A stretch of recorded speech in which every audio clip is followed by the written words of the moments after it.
she shouted. I make the rules in this relationship, don't forget that. I said, thanks for clarifying. When the police read her the actual rules written in law, she didn't argue back anymore. I, 29 male, finally understood where I stood in my relationship last Tuesday. After 3 years with Veronica, 31, she made it crystal clear during what should have been a normal disagreement about weekend plans.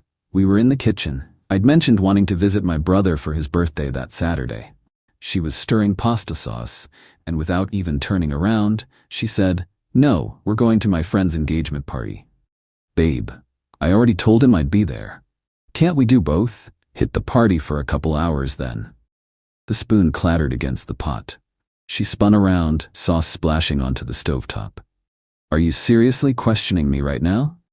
I'm not questioning anything. I'm trying to find a compromise. That's when she walked up to me, index finger jabbing toward my chest. Listen carefully, because I'm only saying this once. I make the rules in this relationship. Don't forget that.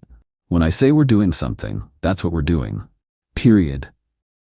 I just stared at her. 3 years, and she'd never been this blunt about it. Sure, she'd always been assertive. I'd made excuses. She's passionate. She knows what she wants. She's a strong woman. But hearing it spelled out like that? Thanks for clarifying, I said, and walked out of the kitchen. She called after me, something about dinner being ready in 10 minutes and I better be back at the table. I kept walking. Grabbed my keys, my wallet, my phone, got in my car and drove to my buddy Derek's place. Derek took one look at my face and handed me a beer. Didn't even ask what happened at first. That's why we've been friends since college. So, he said after I'd downed half the bottle, you finally gonna tell me what's up? I told him everything, not just that night, but all of it. How she'd slowly taken control of my finances because she was better with money. How my friends had become our friends and then just her friends because mine were apparently immature. How family gatherings were scheduled around her calendar, never mine. How she monitored my phone because couples shouldn't have secrets. Dude, Derek said when I finished, that's not a relationship. That's a dictatorship. Yeah. I peeled at the label on my beer bottle. Guess I needed to hear her actually say it out loud to believe it. My phone had been blowing up the whole time. 23 texts, 9 calls. The text started angry, shifted to concerned, then back to furious. The last one, if you're not home in 30 minutes, I'm changing the locks. Here's the thing. It was my apartment. I'd been renting it for 2 years before she moved in. Her name wasn't on the lease, but somehow, in her mind, she had the authority to change my locks. You going back? Derek asked. Eventually, but not tonight. I crashed on his couch, woke up to 52 texts and 17 missed calls. Also 3 voicemails that I deleted without listening to. I knew what they'd say. Instead of going home, I went to work, focused on my projects, had lunch with a coworker I hadn't talked to in months because Veronica didn't like her. Felt like a human being for the first time in ages. After work, I drove to my apartment. Her car was in the visitor spot. She'd never gotten a residence sticker because that would require putting her name on something official. The lights were on in my unit. I walked in to find her on the couch, surrounded by tissues. The anger evaporated from her face when she saw me, replaced by tears. Baby, I was so worried. Where were you? Why didn't you answer? I needed space to think. Think about what? Us? Are you breaking up with me? I don't know. Maybe. Probably. The tears stopped like someone had turned off a faucet. You can't break up with me. Pretty sure I can. No. She stood up and there was that finger again, pointing at me. I decide when this relationship ends, not you. I make the rules, remember? Right, about that, I don't agree to those rules anymore. She laughed, actually laughed. You don't get to disagree, that's not how this works. Then I guess it doesn't work. You're being ridiculous. Go take a shower. I'll order Thai food and we can pretend this never happened. Veronica, I want you to move out. Excuse me? This is my apartment. You need to find somewhere else to live. You can't kick me out. I live here. You're not on the lease. You don't pay rent. You're a guest who's overstayed their welcome. Her face went through about 5 different emotions before settling on rage. You think you can just throw me out? After everything I've done for you? I made you better. I fixed you. I didn't need fixing. Yes, you did. Your clothes were pathetic, your friends were losers, your family is trash. Without me, you're nothing. Then I guess I'll be nothing, but I'll be nothing in my own apartment. You have 30 days to find a new place. She picked up a vase, one I'd bought before I met her, and I thought she might throw it. Instead, she set it down carefully. This isn't over. Yeah, it is. I went to my bedroom and locked the door. She pounded on it for a while, shouting about how I'd regret this, how I needed her, how no one else would put up with me. Eventually she gave up. That was 6 days ago. I thought that would be the end of it. I'd give her the legally required notice, she'd move out, we'd go our separate ways. I was so naive. I'll update you all on what happened next. Let's just say when someone tells you exactly who they are, I make the rules. Believe them. And when you refuse to follow those rules, be prepared for war. Update 1. Hey everyone. Thanks for all the support on my first post. Some of you warned me it would get worse before it got better. You were right. So after I told Veronica she had 30 days to move out, I thought she'd either try to win me back or start packing. Instead, she did neither. She acted like nothing had happened. The next morning, I woke up to her making breakfast. Full spread, eggs, bacon, pancakes. She was humming, wearing one of my t-shirts and nothing else. Morning, baby, she said, like we hadn't just broken up. I made your favorite. Veronica, we talked about this. No, you talked. I didn't agree to anything. She set a plate in front of me. Eat up. We have Costco run planned for today. We don't have anything planned. We're not together anymore. She tilted her head like I was speaking a foreign language. Don't be silly. Couples fight. Now eat your breakfast before it gets cold. I didn't eat. I grabbed a granola bar and left for work. When I came home that night, she'd rearranged the entire living room. My living room. Moved the couch, the TV, everything. There were new throw pillows I'd never seen before. What did you do? I feng shuied the space. It had terrible energy flow. No wonder you've been so negative lately. You can't just... I stopped. Arguing was pointless. Please don't move my stuff. Our stuff? She corrected. And I make the decisions about our home. I put everything back after she went to bed. The next day, things escalated. I came home to find my gaming setup dismantled. My PC, my console, my monitors, all unplugged and stuffed in the closet. Where's my computer? You spend too much time on those games. It's not healthy. I decided you need a digital detox. You decided? That's a $3,000 setup. Money you could have spent on us, on our future. But don't worry, I'm not throwing it away. You can have it back when you learn to manage your time better. I set it all back up immediately. She stood in the doorway, watching with this smirk. This is exactly why you need me, she said. You have no self-control. Get out of my room, our room, and I'll go where I please in my own home. That's when I installed a lock on my bedroom door. She lost it when she saw me drilling the holes. You can't lock me out, I'm your girlfriend. Ex-girlfriend. And yes, I can lock my door in my apartment. She tried to grab the drill from me. I pulled it away and she stumbled. Barely touched the wall, but she acted like I'd shoved her. Did you just assault me? What? No, you tried to grab. You pushed me. I could call the police. Please do. I'll show them the lease with only my name on it and ask them to remove you. She backed off, but I could see the wheels turning. Day 3 is when it got really bad. I woke up at 3 a.m. to banging. She was in the living room with a hammer, hanging pictures, photos of us from trips, family events, everything. What are you doing? It's 3 in the morning. I couldn't sleep. Thought I'd make this place feel more like home. The neighbors will complain. Let them. I don't care what anyone thinks. I make the decisions here. Sure enough, building management called the next day about noise complaints. I explained the situation. They reminded me that as the leaseholder, I was responsible for any guest's behavior.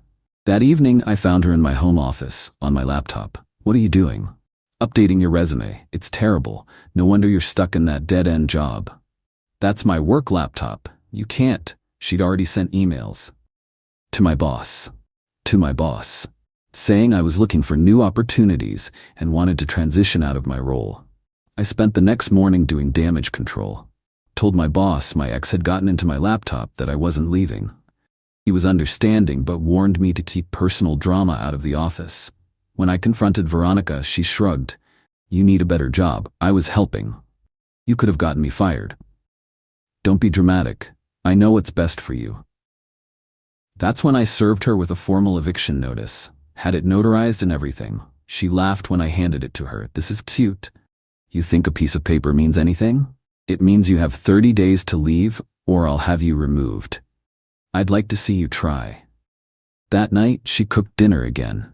Made my favorite, ribeye steak just how I like it. Opened a bottle of wine. Lit candles. Wore that dress I'd bought her for her birthday. Can we please just talk?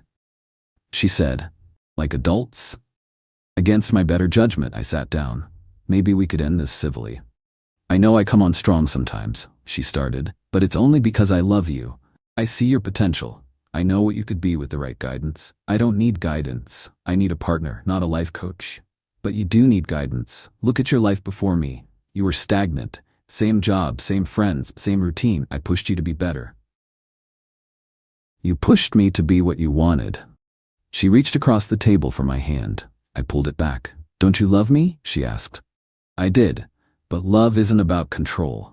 It's not control, it's structure, leadership. Every relationship needs a leader, and I'm better suited for it. Why? Because I know what I want. You're wishy-washy. You let people walk all over you. Like you've been doing? Her face hardened. I've never walked over you. I've elevated you. There's a difference. I want you out, Veronica. And I want $1 million in a beach house. We don't always get what we want. This isn't a negotiation. Everything's a negotiation, and I don't lose. She stood up, started clearing the dishes. Then, out of nowhere, she threw a plate against the wall. It shattered, sending pieces everywhere. Oops, she said, deadpan. Guess you'll need new dishes. Good thing I know where to get some nice ones. I spent an hour cleaning up the mess while she sat on the couch, scrolling through her phone. Every time I passed, she'd make some comment. Missed a spot? You should vacuum again. Maybe if you cleaned regularly, this wouldn't be so hard. The next day, I came home to find my door lock had been tampered with. Scratches all around the keyhole. It still worked, but barely. Did you try to break into my room? I don't know what you're talking about, she said, not looking up from her laptop. Maybe you did it and forgot. You've been so stressed lately. That's when I installed a camera in my room. Didn't tell her about it. 2 nights later, I caught her on video trying to pick the lock at 2 a.m. with what looked like a bobby pin. When I confronted her with the footage, she didn't even deny it. I needed to get my earrings. You locked them in there. You don't have earrings in my room. Yes, I do. You just didn't notice them. Veronica, this is breaking and entering. You can't break into your own home. It's not your home. Says who? I've lived here for 2 years. I get mail here. Common law says, we're not common law married. Prove it. That's when I realized this wasn't going to end peacefully. She genuinely believed she owned not just the apartment, but me.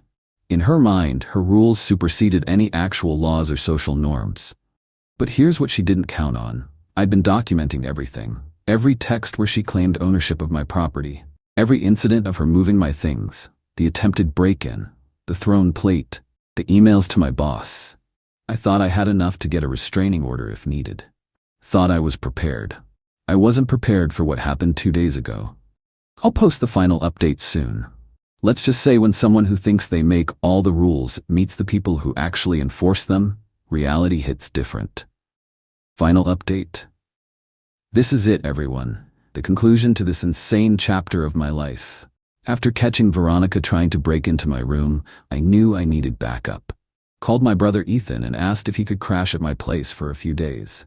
He drove down the next morning. Veronica was not happy when he showed up with his overnight bag. Who's this? My brother. He's staying for a bit. I wasn't consulted about house guests. You don't need to be consulted. My apartment, my guest. She turned to Ethan. You can't stay here. We don't have room. Ethan just laughed. Nice to see you too, Veronica. Having him there helped. She couldn't pull her 3 a.m. stunts with a witness around. But it also made her escalate in other ways. She started calling my workplace. Not just emails now, actual phone calls.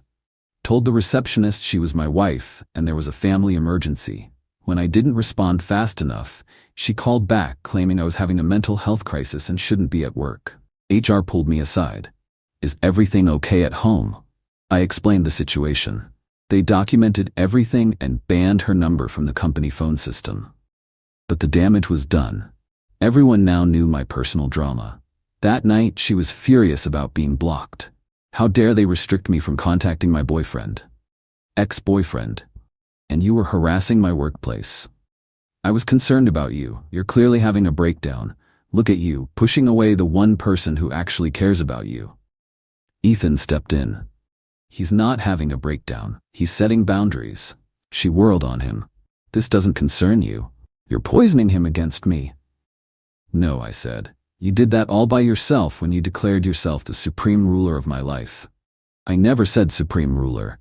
I said I make the rules, because someone has to, and you're clearly not capable. Get out, Veronica. Make me.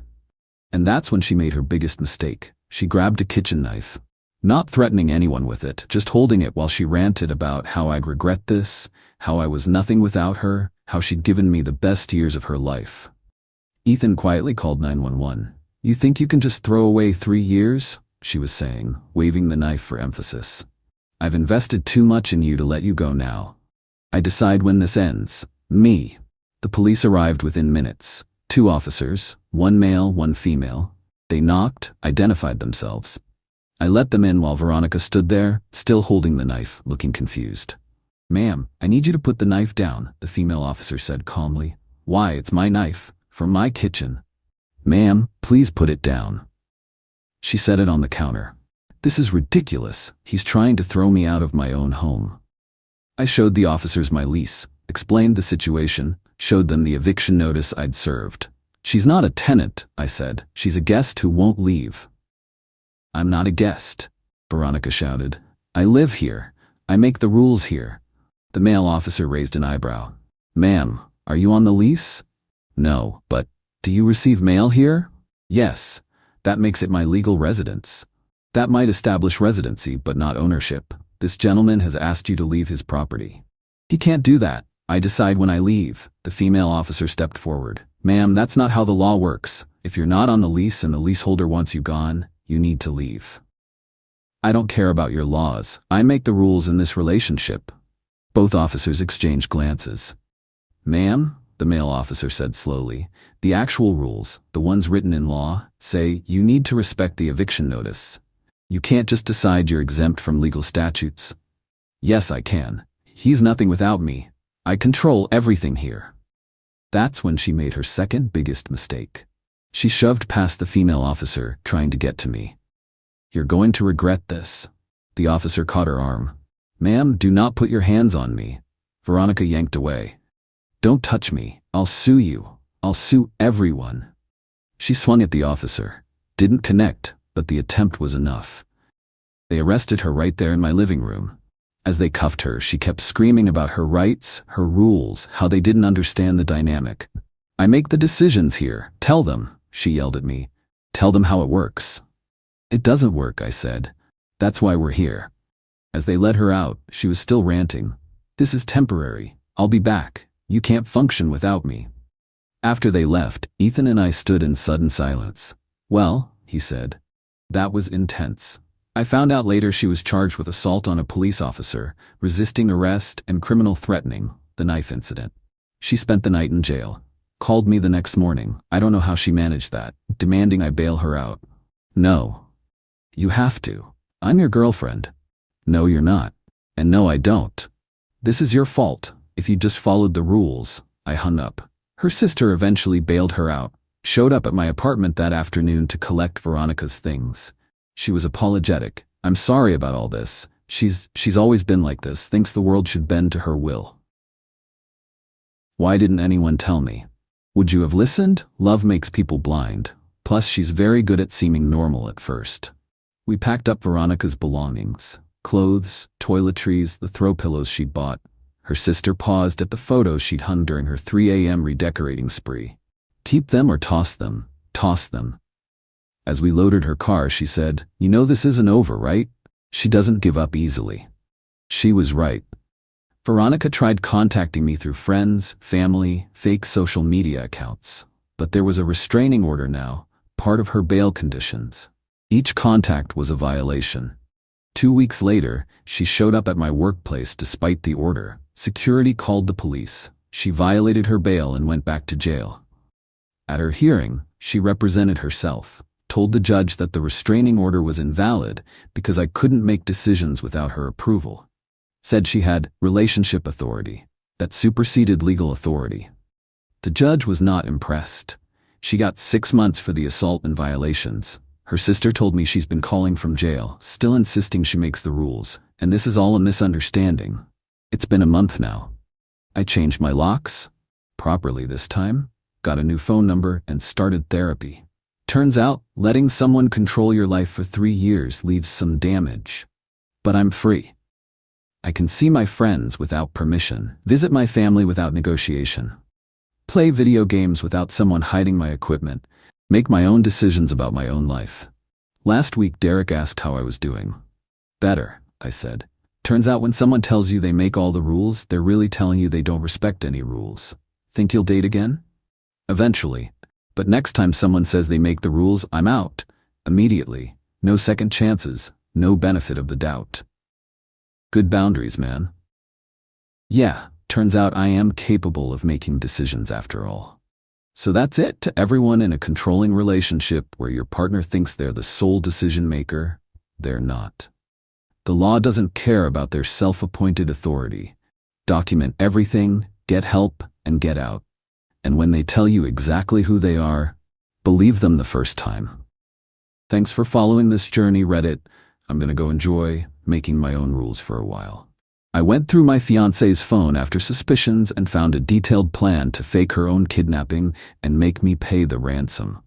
I replied by changing my number and alerting the authorities to her impending disappearance. She was frantically trying to explain it was her creative writing project. I, 32 male, never thought I'd be one of those guys, the ones who snoop. But here we are. My fiancée, Ashley, 29F, had been acting off for weeks. Vague about her spending, jumpy when I came into the room if she was on her laptop, weird hushed phone calls. Little things that added up to a big knot in my gut. We've been together 4 years, engaged for 1. I thought we were solid. Tonight she was out with her friend Kimberly, said they were going for a late movie. My gut screamed louder. She'd left her old phone, the one she said was broken but I'd seen her charging, in her nightstand drawer. I know, massive breach of trust, but something felt really wrong. I found it.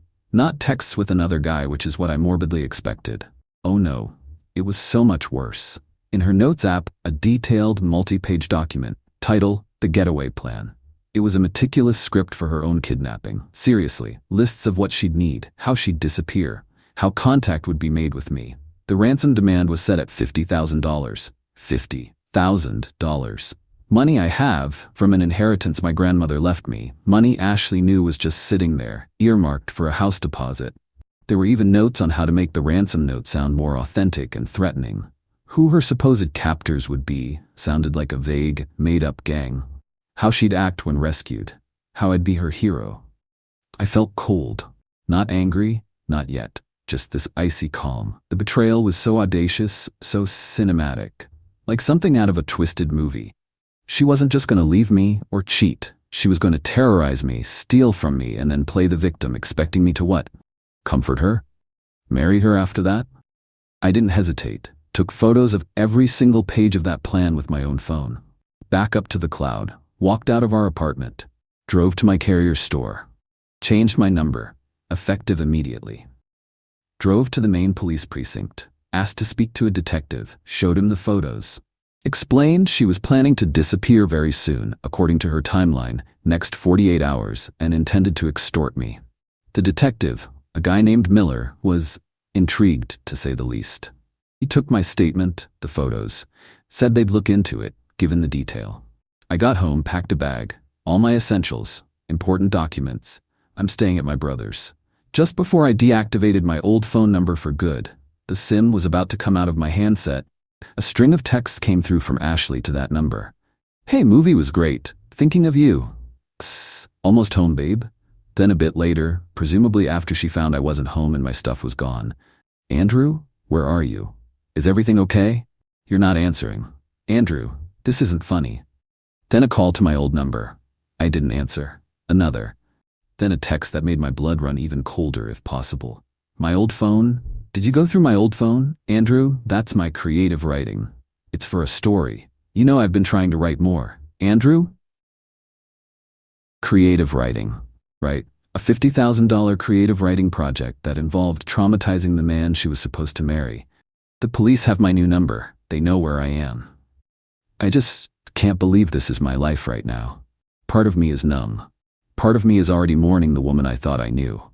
But a bigger part of me is just watching the pieces fall, knowing I did what I had to do. What happens now? I decay. But she's not getting a cent from me. And she's not getting me back. Update 1. It's been a week since D-Day, Discovery Day, Deception Day. Take your pick. What a bloody week. Thanks for all the comments on my original post. Good to know I'm not insane for reacting the way I did. My name's Andrew, by the way. So the immediate aftermath. Ashley obviously couldn't reach me on my new number. She apparently showed up at my brother's place the day after I left, hysterical. My brother, bless him, is a rock. He just told her I wasn't there and didn't want to see her, and that she should probably talk to the police as they were looking for her. That threw her, apparently. Detective Miller and his team did in fact pay her a visit, not to rescue her but to ask about her creative writing project. According to Miller, who gave me a brief update, very professionally, just the facts, Ashley stuck to her story, said it was all a big misunderstanding, a figment of her imagination for a thriller novel she was outlining. She even, get this, tried to paint me as controlling and paranoid for going through her phone. Classic. The entitlement is unreal. Her best friend, Kimberly, the one she was supposedly at the movies with, has been blowing up my social media, my email, the one Ashley knows, even tried to contact my mom. Kimberly's messages are a mix of, "How could you do this to her?" and "She's a mess, you've destroyed her."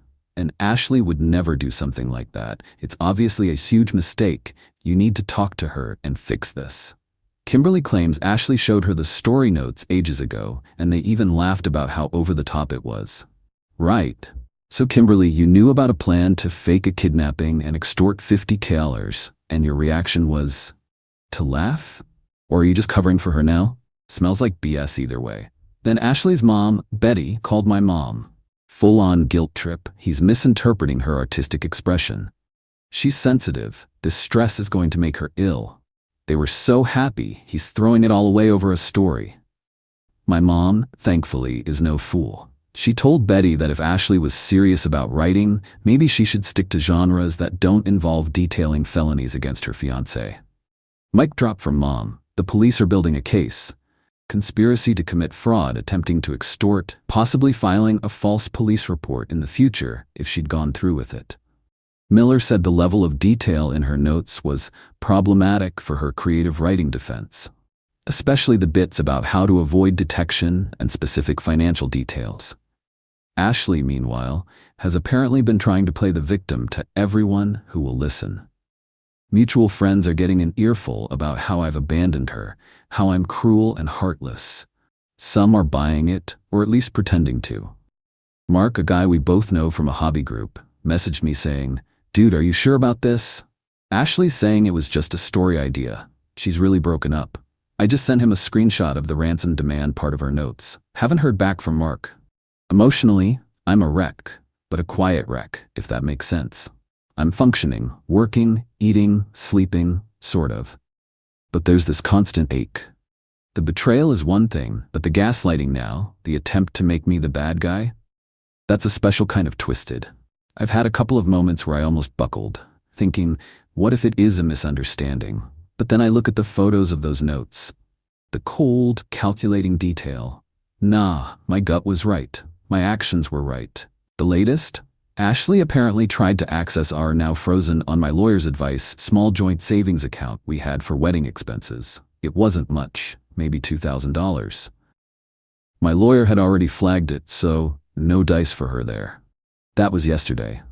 This morning, I got an email from a new address, clearly her. "You will regret this, Andrew. You are making a monster out of me. I just wanted us to have a better life. That money was just sitting there." A better life built on terror and theft? Hard pass. The monster was her own creation. I just turned on the lights. Lawyer says to keep documenting everything. Police say the same. So I am. Every call, every message, every attempt to spin the narrative. This isn't just about the money anymore. It's about the sheer audacity, the disrespect, the danger she put me in or planned to. Stay tuned, this isn't over. Update 2, final update. Well folks, it's been a roller coaster couple of months. Happy New Year, I guess. It's certainly a different one for me. Thanks again for the support. It's been weirdly helpful knowing strangers on the internet get it. So, where did we leave off? Ah yes, Ashley's escalating entitlement and the budding criminal investigation. The creative writing defense crumbled pretty spectacularly. Detective Miller and his team were thorough. They subpoenaed her full phone records and cloud accounts, the ones linked to the old phone. Turns out, Ashley had been researching untraceable payment methods, ways to fake distress, and had even exchanged a few messages with an old, sketchy acquaintance of hers. Let's call him Paul, vaguely discussing needing a big favor that would be worth his while. Paul, when interviewed, apparently got spooked and sang like a canary, admitting she'd approached him to be a convincing voice on the phone for the ransom calls. He thought she was joking at first, then got weirded out and backed off. His testimony was a nail in her coffin. Ashley's supporters didn't fare too well either. Kimberly, her BFF, after initially defending Ashley to the hilt, got a visit from the police too. Questions about her knowledge of the plan. Suddenly, her memory of Ashley joking about the story notes wasn't so clear. She lawyered up fast. Last I heard, she's trying to distance herself completely, claiming Ashley manipulated her. The friendship is torched, obviously. Serves her right for enabling, or at least being willfully blind. Betty, Ashley's mom, kept up the harassment for a while. Accusatory voicemails, tearful pleas, the works. My mom eventually had our lawyer send her a cease and desist letter. That shut her up, at least directly to us. But I hear through the grapevine she's still telling anyone who will listen how her poor, imaginative daughter is being persecuted by her cruel, vindictive ex-fiancé. Some people will believe anything if it fits their narrative, I guess. The revenge, if you can call it that, wasn't some grand, dramatic gesture from me. It was just letting the system do its work. I provided the evidence, I cooperated, and I refused to be drawn back into her drama. The police had enough to charge Ashley with conspiracy to commit grand larceny due to the $50 amount and attempt to extort. The evidence was just too damning. The detailed notes, the research, Paul's testimony. Ashley, faced with actual jail time, finally dropped the creative writing charade with the authorities.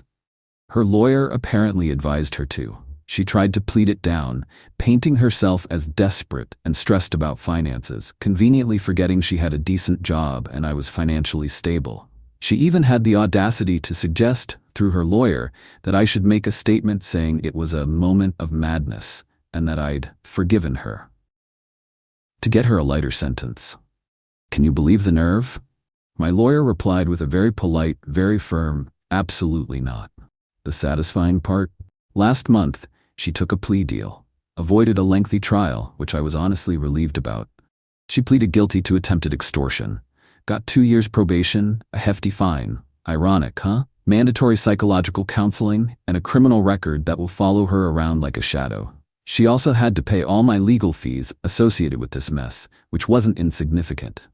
The $50,000 from my inheritance is safe, and the small joint account was dissolved, with the funds returned to whoever deposited them, mostly me.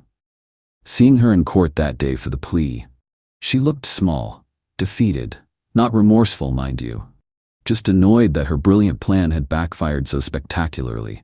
There was no flicker of, "I'm sorry," just pure, unadulterated resentment aimed squarely at me.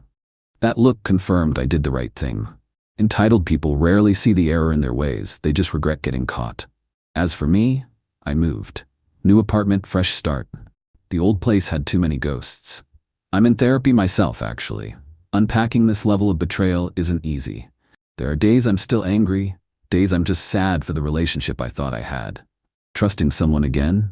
That's gonna take a long, long time. It's hard not to feel like a fool for missing whatever signs were there. But I'm working on it. I don't feel like a hero. I just feel like a guy who narrowly avoided a disaster of epic proportions, orchestrated by the person I was supposed to spend my life with. It's a sobering thought. So yeah, Justice, of a sort, was served. Not in a blaze of glory, but in the quiet, methodical turning of legal wheels. Ashley got consequences. Real, tangible consequences that stemmed directly from her own calculated actions and her relentless entitlement. And I got my life back. It's a bit battered, a bit bruised, but it's mine. And I'm slowly, carefully moving forward. Thanks for listening, Reddit. It's been a journey. I overheard my fiancé. He believes all my lies. The wedding trap is set. My heart shattered. I whispered, "No more." Then I played the recording for both our families at the rehearsal dinner and walked out forever. She was left stammering amidst the chaos, her perfect plan detonating in her face. Original post I to him am still kind of reeling. Or maybe not. Maybe I'm just cold. 3 days ago I was blissfully, stupidly planning final details for my wedding to Pamela, 29F. 4 years together, engaged for 1. Thought she was it? My forever. LOL. Wednesday, came home early to surprise Pamela. Apartment was quiet. Heard her voice from her office, the spare room. On the phone, animated. About to walk in, then her laugh. A laugh not meant for me. Pamela, oh my God, Nicole, he's so clueless. He actually thinks I'm madly in love with him. The wedding is in 3 weeks. The trap is set. He believes all my lies. Once that ring is on my finger and the papers are signed, I'm golden. His little inheritance isn't much, but it'll be our inheritance then, won't it? Enough for a very comfortable start once I reevaluate things. Another laugh. Blood like ice. Nicole, her best friend, her maid of honor. You're terrible, Pam. But seriously, that prenup he wanted you to sign, you dodged a bullet there. Oh, that. Yeah, cried my way out of that one. Said it was unromantic, that he didn't trust me. Worked like a charm. He's so eager to play house, he'd agree to anything. Bless his naive heart. He thinks this is about love. It's about security, sweetie. And honestly, a little bit of payback for every guy who ever wasted my time. This one will pay for it. Literally. My heart didn't just shatter, it imploded. Backed away, silent. Phone out, voice memo recording. Stood there as she detailed her perfect plan for 10 more minutes. Her plan, fake bliss for a year or two, then a divorce, aiming for half of everything including my inheritance. The money from my grandparents I'd told her was for our future, our kids. She knew what it meant to me. Lies.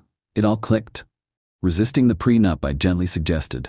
Her increased spending, vague answers about her wedding cost contributions. I whispered, no more. Didn't confront. Pointless. Had her words. Saved the recording. Multiple backups, cloud, thumb drive, private email. Next 2 days, agony. Went through motions. Wedding talk, vendor calls. Pamela, all fake smiles and affection. My skin crawled. Every touch a burn. Played along. For now. Rehearsal dinner tomorrow night. Both families, friends. About 50 people at her pricey restaurant choice. She thinks it's her triumph. She has no idea what's coming. Haven't slept. Just been planning. Methodically. My parents know. Played them the recording. My mom cried. My dad looked murderous. They're with me 100%. They'll be my witnesses. Tomorrow. It all goes down tomorrow. Update 1. 12 hours post-rehearsal dinner. It's done. Hotel room now. Phones blowing up, ignoring it. The rehearsal dinner. Pamela was radiant. Her blush pink dress probably cost a mint. Her parents, Scott and Ruth, beaming. Her sister Catherine, bridesmaid, smug. Nicole, MOH, practically vibrating. I was dead calm. Got through the venue rehearsal, then dinner. Speeches. Her dad gushed about how lucky I was, Pamela being such a prize. Almost snorted. My turn. Stood up. Cleared throat. Pamela watched with those wide, innocent eyes that now made me sick. Me? Thank you all for being here. This was meant to be a celebration of love, commitment. Pamela and I have been on a journey. Paused. Looked around. Made eye contact with my parents. Mom nodded. But it seems my journey with Pamela has been based on a very different understanding of what commitment meant. Pamela, you often talk about honesty, trust. Her smile wavered. Slightly. Me. So in the spirit of honesty, I have something I'd like to share. Something you all need to hear. Especially you, Pamela, and you, Nicole. Scott and Ruth, listen closely to what your daughter truly values. Pulled out my phone and a small, powerful Bluetooth speaker from my suit jacket. Connected it, pressed play, the room silenced. Pamela's voice filled the air. Oh my God, Nicole, he's so clueless. He actually thinks I'm madly in love with him. The wedding is in 3 weeks, the trap is set, he believes all my lies. Every word, Every calculated syllable, her boasts about the inheritance, the prenup deception, the payback, her laughter echoing, pin-drop silence. Then chaos. Pamela's face, confused, then horrified, then ghastly white. Nicole looked like she'd seen a ghost. Scott, Pamela's dad, shot up, sputtering. Ruth gasped, hand to mouth. Recording ended. A beat of stunned silence. Pamela shrieked, "Turn it off. That's not real. He's lying. He doctored it." "It's real, Pamela. Your voice, your words, your plan, recorded Wednesday in our apartment." Looked at her parents. I believe the term she used was wedding trap. "Justin, what is the meaning of this? This is outrageous." "The meaning, Scott, is that your daughter is a con artist. My son, thank God, found out before it was too late. We have verified copies of that recording." Pamela was full-on hysterics. "It's a lie. He's trying to ruin me. Nicole, tell them it's not true." Nicole just stared, mouth agape, shaking her head slowly. I looked at Pamela. No anger left, just emptiness. "The wedding is off, Pamela, obviously. Vendor contracts, deposits from my accounts, consider them forfeit. A small price for this lesson. Gifts will be returned. As for you, you have explaining to do to your family and your friends." Pocketed the speaker. Looked at my parents. "We're leaving." And we walked out. The sound of Pamela screaming, her father yelling, guest gasps faded as the doors closed. Phone started ringing before the parking lot. Pamela, her parents, Catherine, Nicole, blocked. Vendors will be an issue. Lost deposits, cancellation fees. The apartment lease is mine, thankfully. Major wedding expenses from my dedicated wedding fund. I'll eat those costs, cheaper than a divorce from her. She was left stammering amidst the chaos, her perfect plan detonating in her face. A huge public mess, but a clean break. Or the start of one. First thing Monday morning, after a restless Sunday, I had the locks changed. It wasn't cheap, especially for a weekday call-out, around $300, but worth every cent for peace of mind. Update 2, 1 week later, wild week. The fallout is extensive. My lawyer, Mr. Evans, got him recommended by a colleague and on the phone by Monday afternoon, has been earning his retainer. Pamela and her family are in full meltdown. A mutual acquaintance texted OMG dude epic, said Pamela went full banshee after we left the dinner.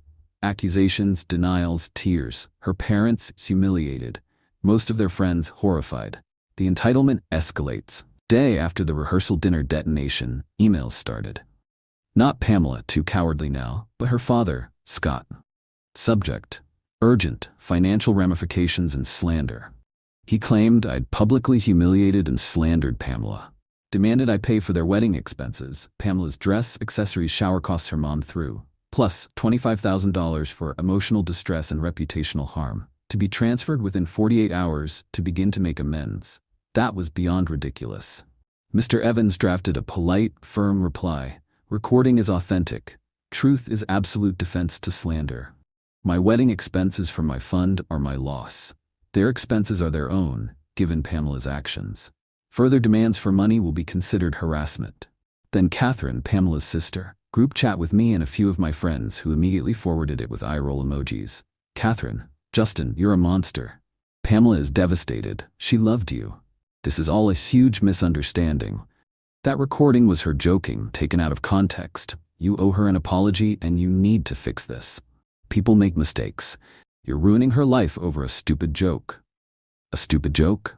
Defrauding someone of their inheritance is a stupid joke? The delusion is strong. One of my friends replied, "Catherine, we've all heard the tape. No context makes the wedding trap is set a loving jest. Your sister got caught. Justin owes her nothing." Catherine's response, angry emojis, then left the chat. The supporters club. Pamela has die-hard supporters, a couple of cousins, 1 or 2 ditzy friends buying the joke narrative. Vague, passive-aggressive posts on social media about cruelty, people who can't take a joke, how Pamela is the real victim, tagging her, sending love and strength. Pathetic. Dirty trick attempt 1, the apartment. Midweek, call from building security. Pamela and her mother Ruth showed up demanding access. Pamela crying, left her medication, all her important documents inside. Security called me first, told them no entry. I'd arranged for her belongings to be packed and retrieved, supervised. Ruth apparently threw a fit in the lobby, calling me heartless. Pamela sobbed. They left after security threatened to call police for disturbance. I was just glad her brother Brandon, who I'd always found to be the most level-headed of the bunch though quiet, wasn't with them participating in that charade. The important belongings. Mr. Evans strongly advised getting her things out professionally to avoid any claims.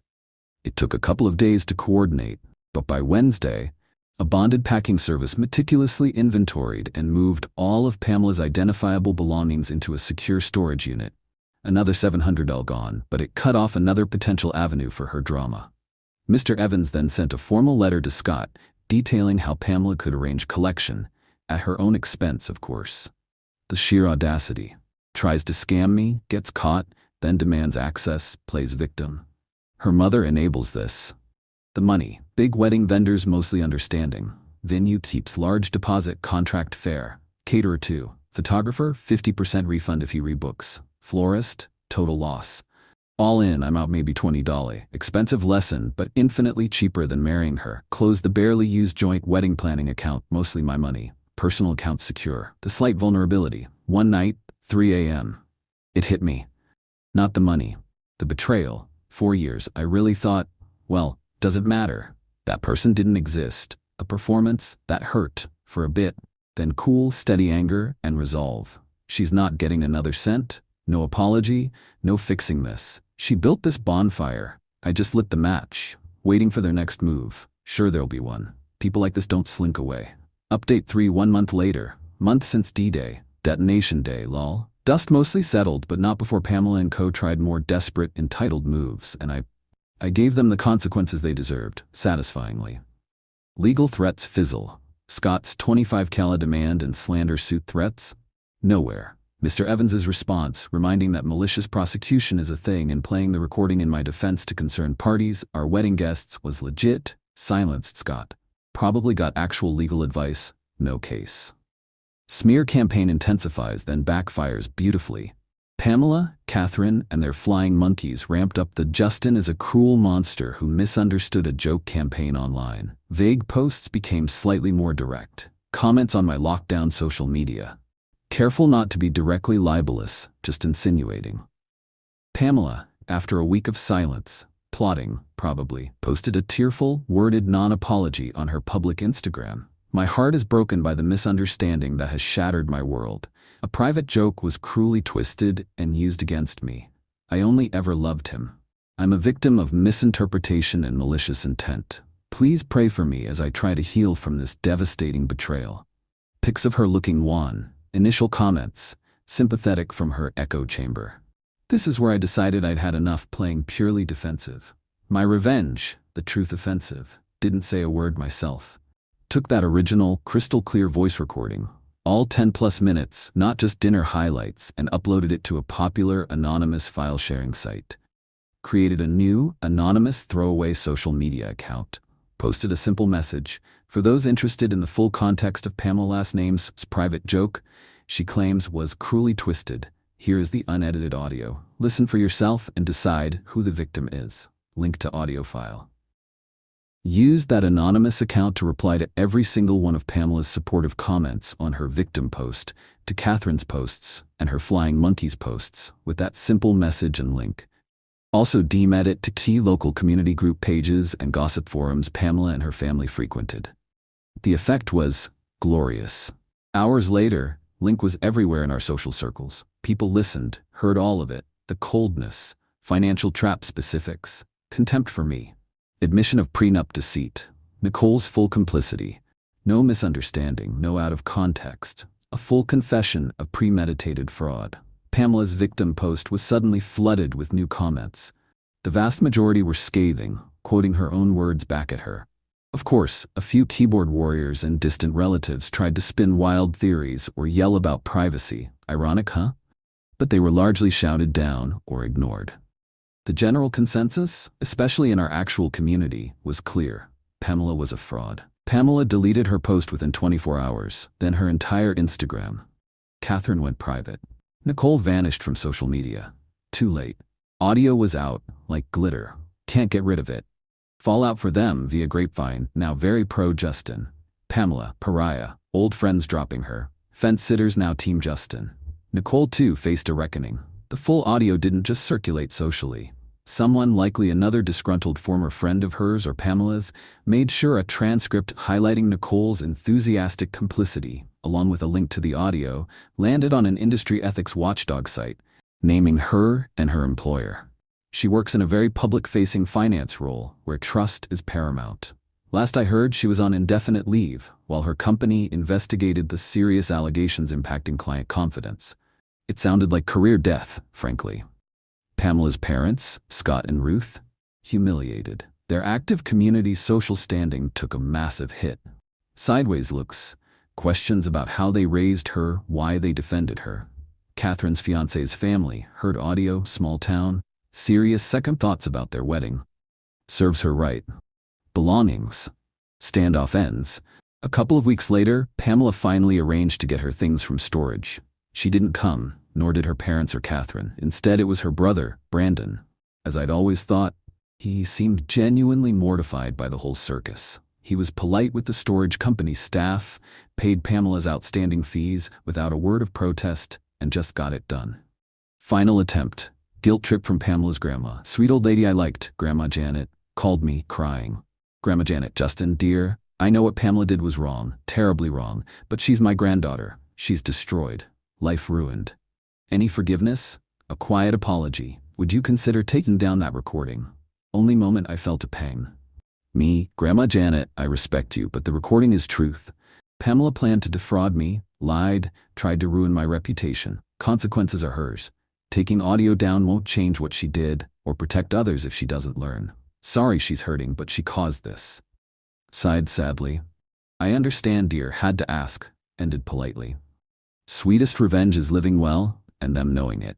I'm good, better than good. 20K loss stings, small price for freedom. Friends amazing, family rock solid, focusing on work, gym, hobbies. Pamela subtly discouraged. Best part, whispers. Pamela struggling for a job, word gets around. Family low profile, moved back with parents. Her perfect plan detonated, left a crater. She thought she set a trap for me. Turns out she was caught. Whole world saw her for who she is. That, my friends, is incredibly satisfying. No change of heart from her or core supporters, just silence, and I imagine a lot of bitter resentment. Good. Let 'em choke on it. I'm moving on. They live with the public shame of her actions. Real justice served. I drove 200 miles to visit my hospitalized father, only to catch my brother in his room, saying, "Let the old bastard die already, we've got money to divide." I stayed hidden behind the curtain. 2 days later, Dad woke up and handed me a letter. It revealed the decades-long secret he'd been keeping from us all. I, 34M, got the call at 3:17 a.m. Tuesday. Dad had a massive heart attack and was in critical condition. The nurse wouldn't elaborate, but her tone said everything. I packed a duffel, texted my boss that I needed emergency leave, and started the 200-mile drive from my apartment to my hometown, my mind racing the whole way. Dad raised me and my brother Vince, 38M, alone after Mom died from cancer when I was 8. He worked construction during the day and bartended nights, somehow never missing my baseball games or Vince's debate tournaments. The man mortgaged his house twice to put us both through college. Complete selflessness. Which is why what happened next felt like getting hit by a freight train. I arrived at the hospital around 9 a.m., running on energy drinks and anxiety. As I approached Dad's room, I heard voices inside, one unmistakably Vince's, who somehow beat me there despite living 300 miles away in the opposite direction. "Let the old bastard die already. We've got money to divide." Jesus Christ, how long does it take for a heart to just give up? My hand froze above the door handle. I felt physically sick. "The house alone is worth $350,000 in this market," Vince continued, his voice animated like he was discussing a fucking sports bet. "Plus his retirement accounts, that stupid boat he never uses, and the classic car he babies more than he ever did us. Hell, he wiped that car's that's more than he changed our diapers. We're talking close to $1 million. Split it 50-50, and we're both sitting pretty." A woman's voice responded, my brother's wife, Tara. "What about the will? Doesn't he have everything set up already? Last time you checked it was all locked down, right?" "Dad's will splits everything between me and Lucas," Vince said with a snort. "But if we can convince Lucas to sell everything and split the cash, I've got some creative accounting ideas that could shift things in our favor. The idiot still looks up to me, like I'm his fucking hero. He'll do whatever I suggest. Always has. Then, a third voice I didn't recognize, male, professional sounding. And you're sure there's nothing else? No other assets or accounts we should know about? Offshore accounts? Safety deposit boxes? Nothing that matters, Vince replied dismissively. Dad was always paranoid about banks. Kept everything in like 3 accounts, max, easy to track. Trust me, I've been watching his finances since I was in college. The old man's predictable as shit. I backed away silently and ducked behind a curtain as they exited. Vince looked annoyed, not grief-stricken. Tara was checking something on her phone. The third person was a sharp-dressed man in his 40s carrying a leather portfolio. None noticed me. After they left, I went in to see Dad. He looked small in a hospital bed, tubes everywhere, machines beeping steadily. The doctor said he was in a medically induced coma to help his heart recover. They weren't sure when or if he'd wake up. For 2 days straight, I stayed by Dad's side. Vince showed up for exactly 45 minutes each day, putting on a show of concern when nurses were around, then immediately returning to property value discussions with Tara once they left. The mystery man, who I learned was Elliot, a financial advisor Vince had apparently hired the day after Dad's heart attack, joined them twice. I pretended not to hear, but recorded everything on my phone, just in case. On the 3rd day, I was dozing in the chair beside Dad's bed around 5 a.m. when I felt something touch my hand. I opened my eyes to see Dad looking at me, weak but conscious. The doctors were shocked. They hadn't planned to bring him out of the coma for at least another day. "Lucas," he whispered, his voice raspy. "My wallet. Front pocket." I found his wallet and opened it. Behind his driver's license was a folded piece of paper. "Read it," he said. "When you're alone. Tell no one." That night, after Dad had fallen back asleep and the nurses assured me he was stable, I went to my hotel room and opened the letter. Letter starts, "Son, if you're reading this, something's happened to me. There are things you need to know, things I've hidden from everyone for over 30 years. First, the business. Everyone thinks I've just been a construction worker and part-time bartender all these years. That's our cover. Your mother and I were government contractors, specialized recovery of sensitive items from hostile territories. Not officially military, not officially intelligence. Something in between. We took jobs others wouldn't. The money in my main accounts is just my legitimate retirement. The real money, the job money, is in a secure trust. $4.3 million, earned one dangerous job at a time. Your mother and I agreed before she died. It stays hidden until both of you turn 40 or something happens to me. Here's why I'm only telling you. Vince isn't who you think he is. He's not my biological son, and worse, he knows it. He's known since he was 17 and broke into your mother's old files. What he doesn't know is that he's not your mother's son either. Before I met your mother, I was briefly married to a woman named Kira. She died during childbirth. Her son, Vince, survived. When I met your mother 2 years later, we agreed I would raise him as ours. We created a new history, new documents. It was easier back then. Since discovering the partial truth, Vince has been watching me, waiting for me to die. He's tried accessing my accounts 3 times. He hired a private investigator last year to follow me to my safe deposit boxes. There's a flash drive in my work boot in the closet. Inside the left heel, it unscrews. It has everything, account numbers, passcodes, evidence of Vince's attempts to steal from me. The drive is keyed to our family lawyer, Martin Reed. Take it to him immediately. I'm sorry to burden you with this. You've always been the best of us, honest and kind, just like your mother. The real one. Trust no one except Martin. Love always. Dad. Letter ends. I sat on the edge of the bed, my world completely upended. Dad, a secret government contractor? For $0.3 million hidden? And Vince, not even my half-brother, but essentially a stranger who'd been plotting against our father for years? It seemed impossible. Yet it explained so much: the mysterious phone calls Dad would take outside when we were kids, his unexplained absences a few times a year, the strange skills he had that made no sense for a construction worker, fluent in Mandarin, expert marksmanship, knowledge of explosives. The next morning, I arrived at the hospital to find Vince already there with Elliot, talking to Dad's doctor in the hallway. The doctor mentioned remarkable recovery and possibly going home next week with proper care. The flash of disappointment on my brother's face was unmistakable. "We'll need to discuss home care options," Vince said smoothly. "I've been researching facilities that specialize in cardiac rehabilitation. I think it's best if professionals handle this." I chimed in. "Actually, I've already taken extended leave from work. I'll be staying with Dad during his recovery." Vince's eyes narrowed slightly. "That's thoughtful, Lucas. But you're not medically trained." "Neither are you," I replied with a smile. "Dad wants to recover at home. I'm making that happen." Later, when we were alone, Dad confirmed everything in the letter. He'd spent 22 years as a recovery specialist, working alongside my mother until her cancer diagnosis. The heart attack wasn't his first. He'd had a minor one last year, which prompted him to prepare the letter and secure the evidence against Vince. "I wanted to tell you for years," he said weakly. "But that life, it required absolute secrecy. Your mother and I agreed. Normal lives for our children." "What about Vince?" I asked. "If he's known since he was 17. Dad's face darkened. After he found out, things changed. He became obsessed with what he called his real family. Started demanding money for information about his biological mother. But there's nothing to find. Kira's entire family died in a house fire before I even met her. Dad was discharged a week later. I took indefinite leave from my job to stay with him, using the excuse of his recovery to search for the flash drive.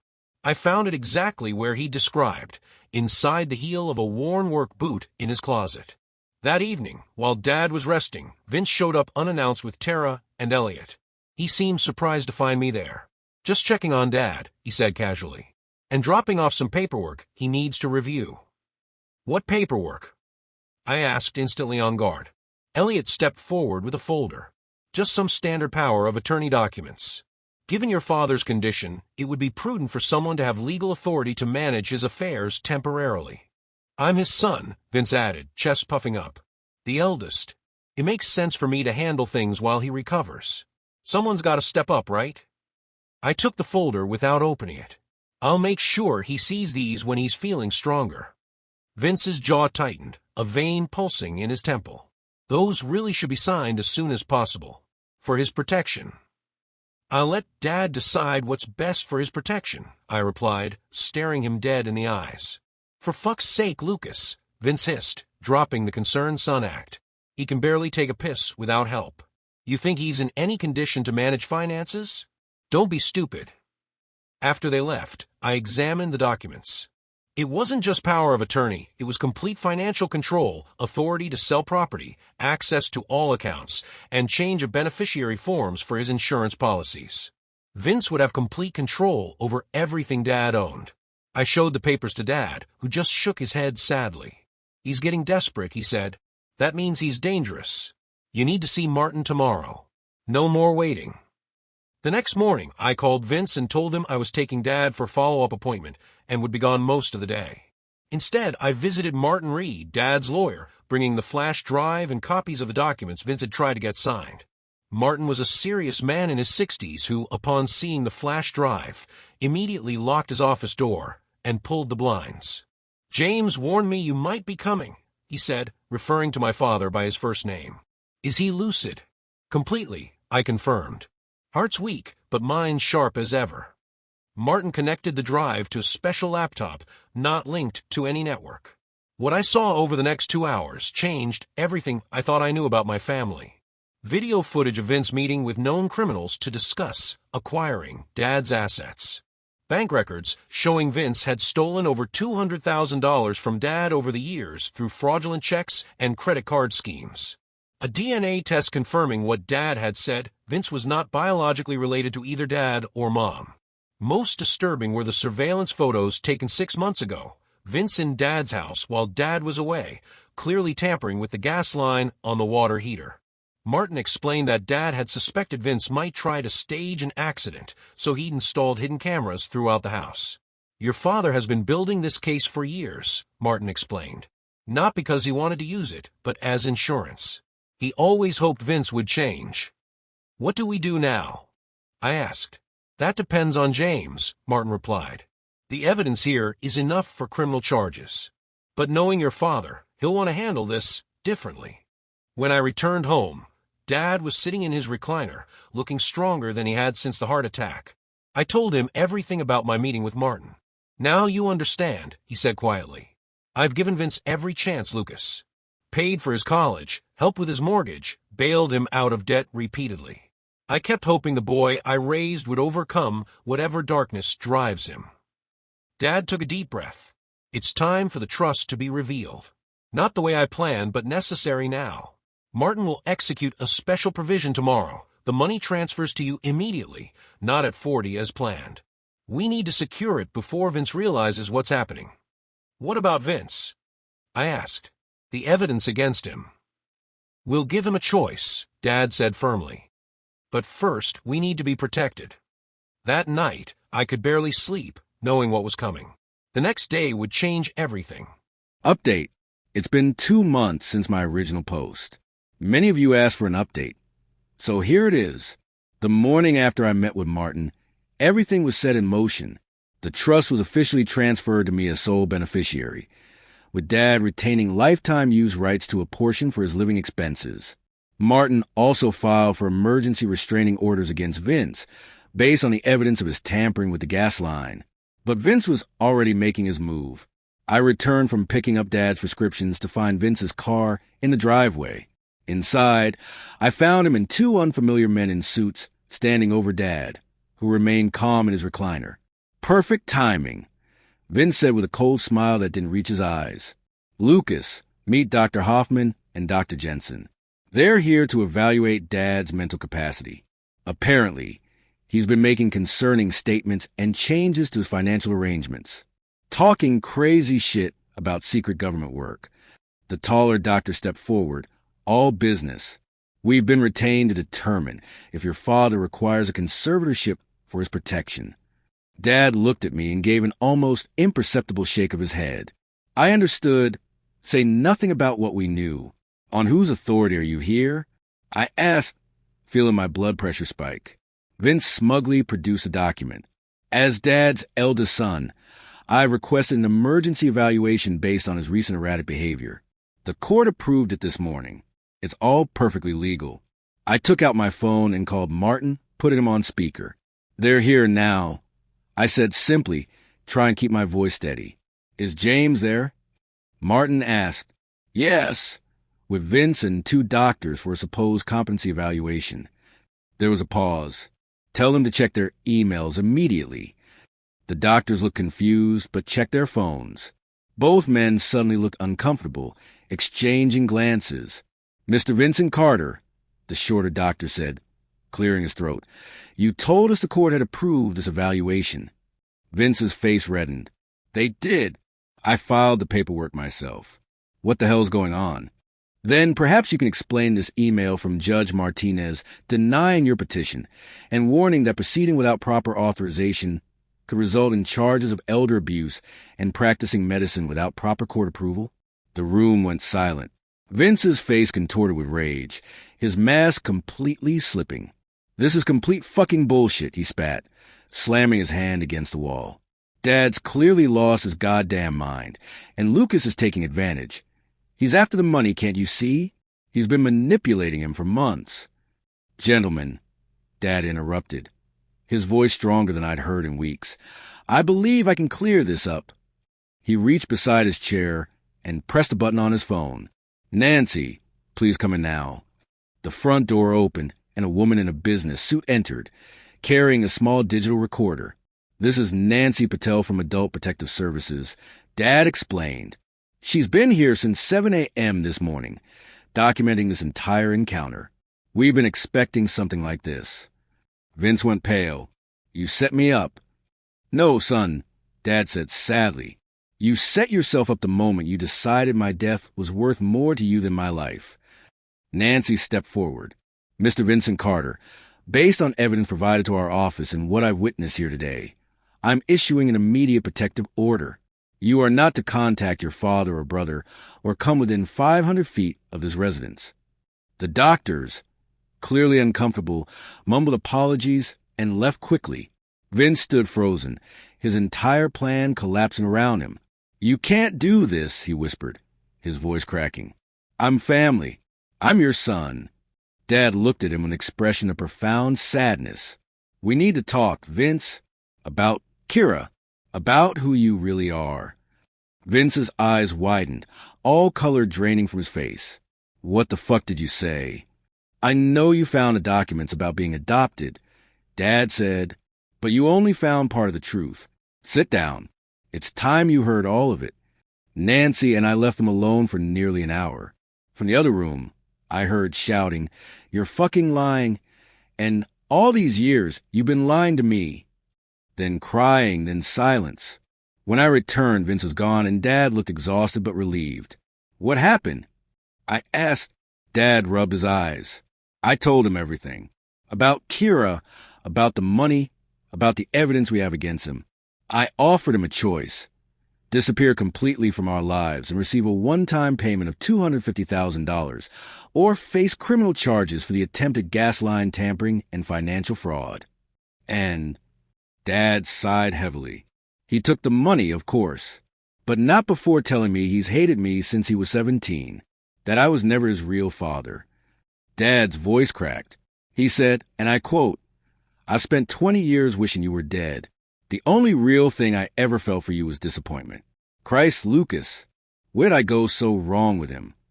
The next day, Martin handled the transfer to an offshore account Vince specified. The agreement included ironclad NDAs and a confession to crimes signed by Vince, to be filed if he ever violated the terms. We thought that was the end of it. We were wrong. 3 weeks later, I received a thumb drive in the mail with no return address. On it was a single video file, security footage from what appeared to be an upscale hotel room. It showed Vince meeting with Elliot and Tara, planning not just to gain control of Dad's assets, but to have me committed as well. The conversation included details about forged medical records and a psychiatrist who was on their payroll. Most shocking was Tara's cold assessment. If the heart attack doesn't finish him, we have other options. Elliot's brother works pharmacy at the hospital. One adjustment to his medication. "Jesus, babe, don't say that shit out loud," Vince had replied, looking around nervously. Tara rolled her eyes. "Who's gonna hear? The room's secure. Don't be such a pussy. We've come too far to get squeamish now. Your father's worth more to us dead than alive. Always has been." "He's not my fucking father," Vince had snarled. "Never was." The video had clearly been edited to show just these conversations. At the end, a text document opened with a simple message. "Vince isn't working alone. The $250,000 is being used to set up something bigger. Watch your backs. A friend." We immediately strengthened security, changed Dad's medical providers, and hired private investigators to monitor Vince's activities. We discovered he hadn't left the country as planned, but had rented a house just 50 miles away under a false name. Then came the bombshell that changed everything. Final update. It's been 4 months since my last update. I've waited to post until I could be sure we were truly safe. What happened after my last post was something none of us could have predicted. 2 weeks after receiving the mysterious thumb drive, I was working in Dad's garden when a woman approached the fence. Mid-40s, professional looking, with an intensity that put me immediately on alert. "Are you Lucas Carter?" she asked. I nodded cautiously, positioning myself between her and the house. "My name is Rebecca Shaw. I work for the same organization your parents did." She handed me a business card with only a name and phone number. "We need to talk about Vince." I nearly called the police right then, but something about her seemed legitimate. I agreed to meet at a public cafe the next day, bringing Martin with me. Rebecca cut straight to the point. "Vincent Carter is not who you think he is. He's not even who he thinks he is." She pulled out a secure tablet and showed us classified documents. Kira wasn't just your father's first wife. She was his partner on an operation that went badly wrong. The child, the real Vincent, died alongside her in a targeted attack. Your father was devastated, blamed himself. "So who is Vince?" Martin asked. "A plant," Rebecca said grimly. "The biological son of Anton Resnick, the man responsible for the attack that killed Kira."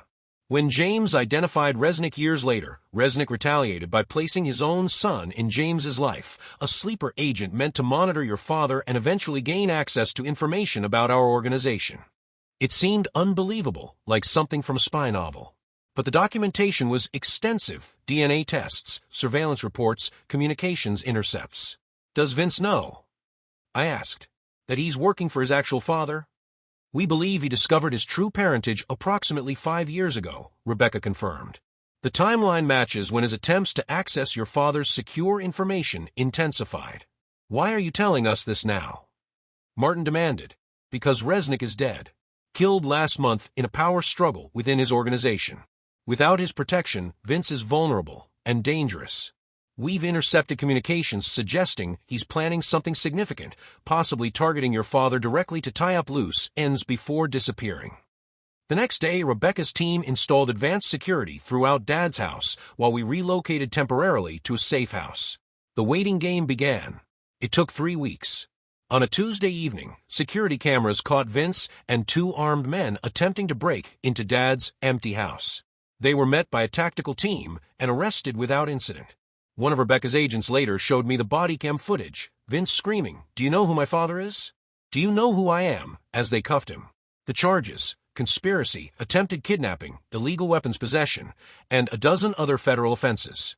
The interrogation tapes were brutal to watch. Vince, whose real name was Mikhail Resnick, alternated between cold calculation and explosive rage. "My whole life was a fucking lie," he screamed at one point, overturning a table before being restrained. 38 years living with the enemy. He'd been placed with Dad when he was just 2 years old, with falsified records and a manufactured backstory. The operation was so deeply classified that even most government agencies were unaware of it. "I always knew something was wrong," he said during a calmer moment in the interrogation. "I never felt like them. Never belonged. Now I know why. My real blood is stronger. Resnick blood." Vince had discovered his true parentage 5 years ago through a DNA ancestry service, which had flagged a close match with Anton Resnick's brother in their database. He'd made contact with his biological father and begun working to infiltrate Dad's past life for information that could be valuable to Resnick's organization. "My real father welcomed me with open arms," Vince told the interrogators, smiling for the first time. "Called me son. Said I'd finally come home. Do you know what that's worth? To finally belong somewhere." The heart attack had accelerated his timeline. He'd seen it as the perfect opportunity to gain control of Dad's assets and access to his secure information before disappearing back to his biological father's protection. What he hadn't known was that Anton Resnick had been under surveillance for years. Every communication between them had been monitored. The mysterious thumb drive I'd received? It had come from Rebecca's organization, testing to see if we could be trusted. Vince now faced a minimum of 30 years in federal prison. Given the national security implications, most of the proceedings were classified. We were told he would serve his time in special facility for high-risk intelligence assets. As for Dad, the revelations brought an unexpected peace. The burden of decades of secrets had finally lifted. His health improved dramatically, and he even began consulting part-time with Rebecca's organization, helping to close old cases. The trust money, all legitimate earnings from their government work, remained secure.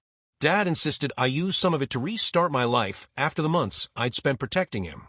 I bought a small tech company I'd always admired and moved back to the city, though I visit Dad every other weekend. Last month, Dad sold his house and bought a beachfront condo, fulfilling a promise he'd made to Mom before she died. When I helped him move, he handed me a small wooden box I'd never seen before. "Your mother wanted you to have this when everything was finally over," he said. Inside was a diamond pendant and a handwritten note. Lucas, if you're reading this, the shadows are finally gone from our lives. Know that everything your father and I did was to keep you safe and give you a normal life. The love we shared as a family was always real, even when the circumstances weren't. Now live your life. No more secrets. No more looking over your shoulder. That's all we ever wanted for you. Love, Mom. Dad and I talk almost daily now. Sometimes about the past, but mostly about the future. He started teaching sailing classes at the marina near his condo, making new friends who know nothing about his former life. Just a retired guy with a boat and stories he can never quite fully share. As for me, I've started dating again. Taking risks. Living in the moment.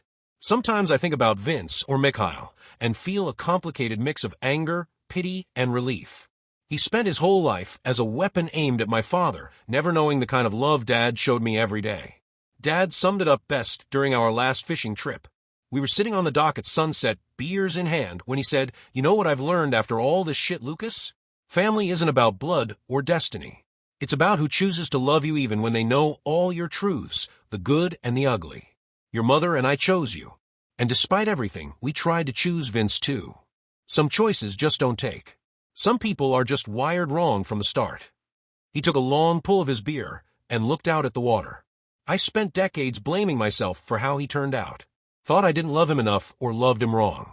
Now I realize some people just can't be loved into being better. And that's not on us. I couldn't have said it better myself.